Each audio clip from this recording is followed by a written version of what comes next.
Matapos nga na manawagan si Direk Daryl Yap sa di umano ay pagkuha ng nasabi nga pong mark na ginawa niya ang Jowa Ball kung saan ito ay galing sa kanya without his permission na ito ay gagamitin sa campaign.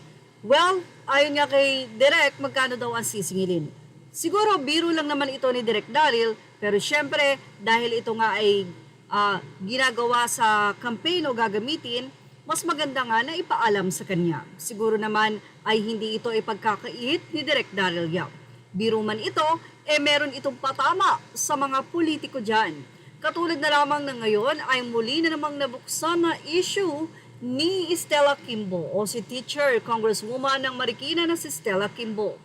Muntik na kasing ang issue ay medyo lumampas na.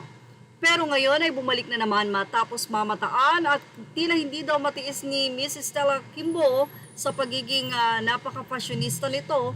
Pero social ka, kaya lang ang perang ginagamit mo ay hindi naman sayo. Spotted na naman nga ng magagaling na mga detective na mga netizen ang nasabi nga pong Fendi Match sneakers na suot-suot ni Mrs. Stella Kimbo o si Teacher Stella Kimbo.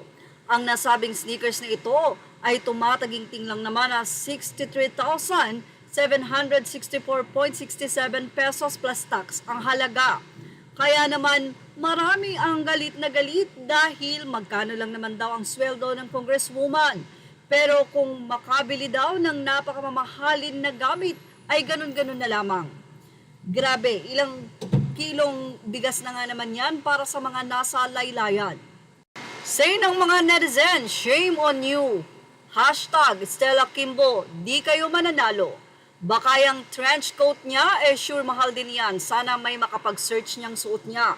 Akala ko tangkilikin ng sariling atin ay nako Marikina shoes. Magsara na kayo, di type ni Kulimbat ang mga shoes and bags niyo dyan.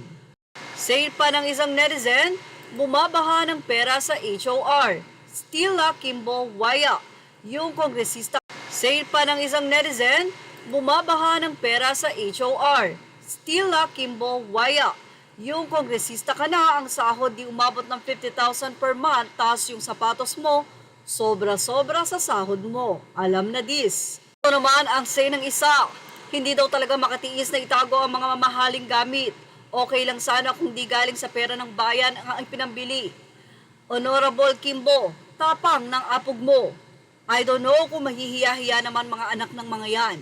Pinapalamon sa kanila ng magulang nila galing sa nakaw. Hindi nila pera ang pinambubuhay sa kanila. Kadiri. Well, ano masasay niyo about dito? Yan ang ating Showbiz Now update. Images are all credit to the rightful owners. Thank you for watching Showbiz Now.